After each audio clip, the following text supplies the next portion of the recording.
Hello everyone. चलो, अच्छा, पिछली क्लास में हमने गिफ्ट का केस शुरू किया था और मैंने आपको बताया था कि गिफ्ट हमारा दो तरह का है मेनली। कौन कौन से दो तरह का था हमारा? एक तो मॉनेटरी गिफ्ट था, है ना, और एक आपका नॉन मॉनेटरी था। फिर नॉन मॉनेटरी को हमने फर्दर दो पार्ट्स में बांटा था। नॉन मॉनेटरी गिफ्ट आपको मूवेबल प्रॉपर्टी के फॉर्म में दिया जा सकता है या इमूवेबल प्रॉपर्टी के फॉर्म में दिया जा सकता है। फिर इन दोनों को भी हमने दो दो पार्ट्स में बांटा था, विदाउट कंसिडरेशन और फॉर इनएडिक्वेट कंसिडरेशन, है ना।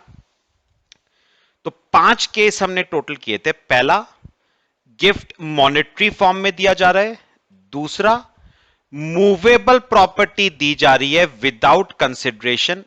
तीसरा, मूवेबल प्रॉपर्टी दी जा रही है for inadequate consideration. Fourth, immovable property दी जा रही है विदाउट कंसिडरेशन। और फिफ्थ, आपको इमूवेबल प्रॉपर्टी दी जा रही है फॉर इनएडिक्वेट कंसिडरेशन। तो टोटल 5 तरह का गिफ्ट था। चलो, अब हम इस टॉपिक को आगे बढ़ाएंगे। क्या कहता है, मेरे बात ध्यान से सुनिए। आओ, बड़ी सिंपल सी बातें। क्या हेडिंग क्या है? Exempted categories. एग्जेम्प्टेड कैटेगरीज, मैं आपको मतलब समझाता हूं, पहले एक रीडिंग मारेंगे। चल देखो क्या कह रहा है। मनी और property receive from a relative. Money और property receive from a relative. तो पता है उसने क्या कहा? मेरे साथ साथ लिखोगे। उसने कहा है, हेडिंग लिखो सब, एग्जेम्प्टेड कैटेगरीज। देखो उसने क्या कहा है, पता है उसने क्या कहा? उसने कहा, अगर आपको गिफ्ट, सुनो, अगर आपको गिफ्ट किसी रिलेटिव से मिलता है ना, अगर आपको गिफ्ट किसी रिलेटिव से मिलता है जितने मर्जी रुपए का, तो वो गिफ्ट पूरा का पूरा क्या होगा? Exempt from tax. किससे मिलता है अगर गिफ्ट? किसी रिलेटिव से अगर गिफ्ट मिलता है, पूरा का पूरा गिफ्ट क्या होगा आपका? एग्जेम्प्ट। मेन बात फिर से वही आती है ना, रिलेटिव में कौन कौन आएगा? रिलेटिव में कौन कौन आएगा? ज्यादा दिक्कत नहीं आएगी इसमें, लेकिन थोड़ा ध्यान से बज रहा। आ जाओ, कौन कौन आएगा रिलेटिव में, ये देखो, इधर देखो, रिलेटिव में कौन कौन आएगा? रिलेटिव मींस सबसे पहले तो भैया कौन है? स्पाउस। मतलब सुनो, सबसे पहले तो इंडिविजुअल की वाइफ, और अगर इंडिविजुअल वाइफ है तो उसका हस्बैंड। यानी सबसे पहले कौन आएगा बताओ? स्पाउस। Spouse of individual. अगर इंडिविजुअल हस्बैंड है तो स्पाउस वाइफ, और अगर इंडिविजुअल वाइफ है तो स्पाउस हस्बैंड। अच्छा अब सुनो, ब्रदर और sister of spouse of individual, मतलब वाइफ के ब्रदर और वाइफ के सिस्टर। यानी सिंपल वर्ड्स में बोलें तो मेरे ब्रदर इन लॉ और सिस्टर इन लॉ वो इस डेफिनेशन में क्या है? कवर्ड। ठीक है, हम तो मेरे पॉइंट ऑफ व्यू से देख रहे हैं। ये देखो, मेरी स्पाउस आ गई। कौन आ गई? मेरी स्पाउस आ गई।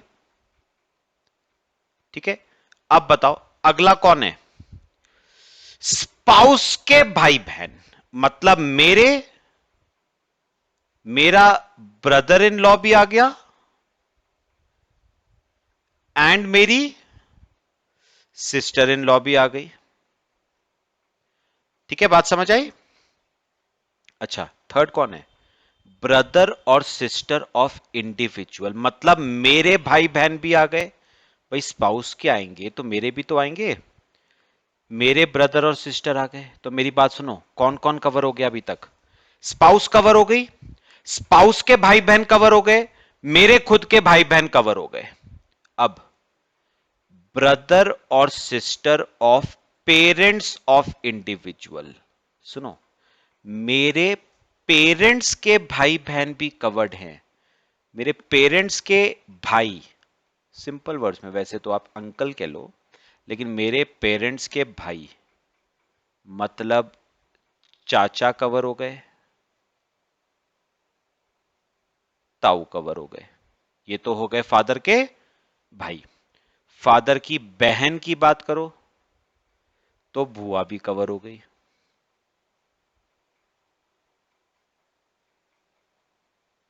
बुआ भी कवर हो गई। बात समझ आ रही है सबको? तो मेरे को बताओ कौन कौन कवर हो गए? फादर के, पेरेंट्स के, ध्यान से सुनना, पेरेंट्स के भाई बहन कवर्ड है। पेरेंट में भी फादर के भाई बहन भी कवर्ड है और मदर के भी। ये तो किसके हो गए?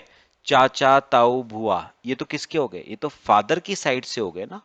अब मदर की साइड से बात करें तो मदर का भाई मामा भी कवर हो गया, मदर की सिस्टर मौसी भी कवर हो गई।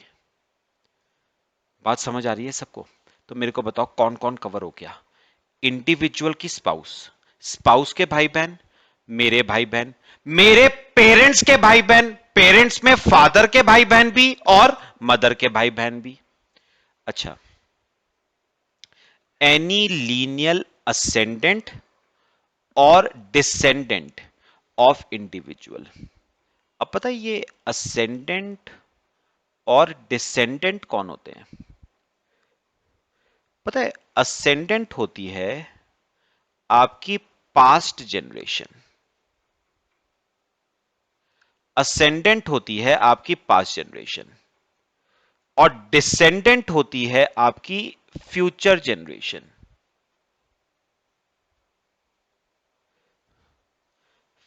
Future generation. अब सुनो, सुनो, अब मुझे बताओ, उन्होंने कहा इंडिविजुअल के असेंडेंट, तो इंडिविजुअल के असेंडेंट कौन हुए?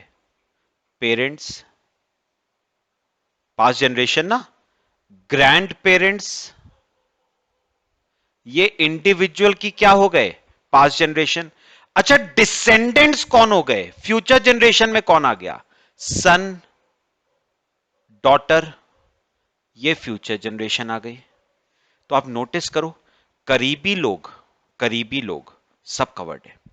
अच्छा, फिर उसने कहा है एनी लीनियल असेंडेंट और descendant of spouse of individual, मतलब स्पाउस की भी पास्ट जनरेशन और स्पाउस की भी फ्यूचर जनरेशन दोनों कवर्ड है। अच्छा, स्पाउस की पास्ट जनरेशन मतलब स्पाउस के पेरेंट्स, स्पाउस के grand parents, grand parents of spouse. और रही बात स्पाउस की फ्यूचर जनरेशन, तो वो तो वही होगी सन एंड डॉटर। जो भाई मेरी फ्यूचर जनरेशन है वही मेरी स्पाउस की फ्यूचर जनरेशन होगी। और अब सुनना, सुनना, आपने एक बात नोटिस करी, उन्होंने यहां पर देखना फोर्थ पॉइंट, चाचा कवर करे, चाची कवर नहीं करी है। ताऊ जी कवर्ड है, ताई जी कवर्ड नहीं है। बुआ कवर्ड है, फूफा जी कवर्ड नहीं है। मामा कवर्ड है, मामी कवर्ड नहीं है। मौसी कवर्ड है, मौसा जी कवर्ड नहीं है। मतलब इन लोगों के स्पाउस नहीं कवर करे अभी तक। भैया नाराज हो जाएंगे ये लोग, हंगामा हो जाएगा घर में, इनको कवर करना जरूरी है। ये देखो 7th पॉइंट में कवर किया है, spouses of persons mentioned in 226। तो 226 में यहां पर देखो, यहां पर देखो, अच्छा सुनो, मेरा ब्रदर इन लॉ कवर्ड है, मतलब स्पाउस का भाई कवर्ड है। व्हाट अबाउट स्पाउस के भाई की वाइफ, उसको कौन कवर करेगा? अच्छा, मेरी सिस्टर इन लॉ कवर्ड है, मतलब मेरी स्पाउस की बहन कवर्ड है। स्पाउस की बहन का हस्बैंड, साडू भाई जिसे कहते हैं, उन्हें कौन कवर करेगा? अच्छा, मुझे एक बात बताओ, ब्रदर कवर्ड है, भाई कवर्ड है मेरा, भाभी को कौन कवर करेगा? लड़ाई करवानी है। सिस्टर कवर्ड है, जीजा जी को कौन कवर करेगा? भाई एक बात समझो, इन लोगों के स्पाउसेस को कवर करना जरूरी है। पॉइंट बताओ क्लियर। और उन सब के स्पाउसेस को किस पॉइंट में कवर किया गया है? 7th पॉइंट में सबको कवर किया गया है, सबके खुशी का हिसाब किताब पूरा किया गया है। ठीक है, ध्यान रखा गया है सबकी खुशी का, किसी को नाराज नहीं होने देंगे इनकम टैक्स वाले। ठीक है, तो मुझे एक बार जरा समअप कर दो जरा, कौन कौन कवर्ड है, चलो बताओ कौन कौन कवर्ड है स्टार्टिंग से। स्पाउस कवर्ड है, स्पाउस के भाई बहन कवर्ड है, मेरे भाई बहन कवर्ड है, मेरे पेरेंट्स के भाई बहन कवर्ड है, मेरे असेंडेंट मेरे डिसेंडेंट कवर्ड है, मेरी स्पाउस के असेंडेंट डिसेंडेंट कवर्ड है, और जितने भी लोग हमने ऊपर करे हैं ना, उन सबके स्पाउसेस भी कवर्ड है। तो देखा जाए ना, तो नजर घुमा के जहां जहां तक देखोगे ना आसपास, सब लोग कवर्ड हैं। तो याद रखना, इनमें से किसी से भी अगर आपको गिफ्ट मिलता है ना, जितने मर्जी रुपए का, पूरे का पूरा क्या होगा? एग्जेम्प्ट। मेरे ख्याल से बात सबको समझ आई, पक्का? चलो अब आ जाओ अगली बात पे। ये तो हो गई पहली बात। अब ऑन ओकेजन ऑफ मैरिज, अब सुनो, मेरे को एक बात बताओ, किसी पर्सन की जब मैरिज होती है तो भर भर के शगुन के लिफाफे आते हैं या नहीं? किसी में 501 आ रहा है, किसी में 1100 आ रहा है, 2100, 3100। हम लोग तो वैसे भी बनिए हैं, इतना तो आम बात है। ठीक है, दिखावा भी तो करना है। तो याद रखना, मैरिज में आपके पास जो ये शगन के लिफाफे आते हैं, क्या गिफ्ट नहीं है क्या मॉनेटरी टर्म्स में? क्या ये गिफ्ट आपको मॉनेटरी टर्म्स में नहीं दिया जा रहा है? बिल्कुल दिया जा रहा है। गवर्नमेंट ने क्या कहा? गवर्नमेंट ने कहा मैरिज के टाइम पे आपको जो ये गिफ्ट मिलेगा ना, ये पूरे का पूरा क्या है? एग्जेम्प्ट फ्रॉम टैक्स है आपका, जिससे मर्जी मिले। मतलब अगर शादी के टाइम पे मेरा दोस्त भी मुझे देगा ना शगन, शगुन, तो याद रखना वो पूरे का पूरा शगुन क्या होगा? Exempt from tax. लेकिन एक बात समझो, उन्होंने मैरिज को कवर किया है। अब आप कल को कहो हमें शगुन का लिफाफा रोका सेरेमनी पे मिला, हमें तो शगन का लिफाफा एंगेजमेंट पे मिला, हमें तो शगुन का लिफाफा मुंह दिखाई पे मिला, तो याद रखना, इन इन ओकेजन्स पे अगर आपको कोई शगुन मिलता है तो वो एग्जेम्प्ट नहीं है, वो टैक्सेबल है। हाँ, मैरिज के टाइम पे आपको मिलेगा तो वो आपका क्या रहेगा? एग्जेम्प्ट रहेगा। अच्छा, आपको कोई मनी या प्रॉपर्टी विल के थ्रू मिला, या हो सकता है फादर की डेथ के बाद उसके सन ने उसकी प्रॉपर्टी क्या करी हो? इनहेरिट। तो याद रखना, अगर आपको मनी या प्रॉपर्टी विल या इनहेरिटेंस के थ्रू मिली है, पूरी की पूरी एग्जेम्प्ट है। अगर आपको पैसा लोकल अथॉरिटी से मिला है, किसी फंड से मिला है, यूनिवर्सिटी, फाउंडेशन, एजुकेशनल इंस्टीट्यूशन से मिला है, hospital, medical institution, from a charitable institution refer to in section registered under section 12A, ये पूरे का पूरा क्या रहेगा? Exempt from tax. मेरे ख्याल से पूरा केस ये वाला क्लियर हुआ सबको, पक्का?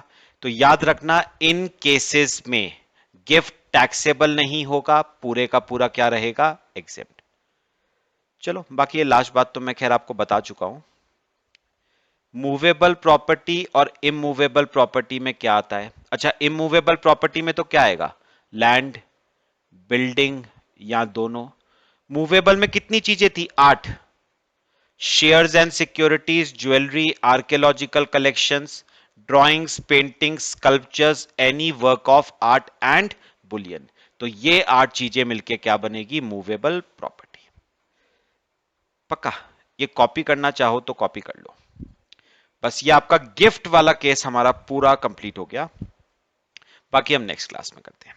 कॉपी कर लो।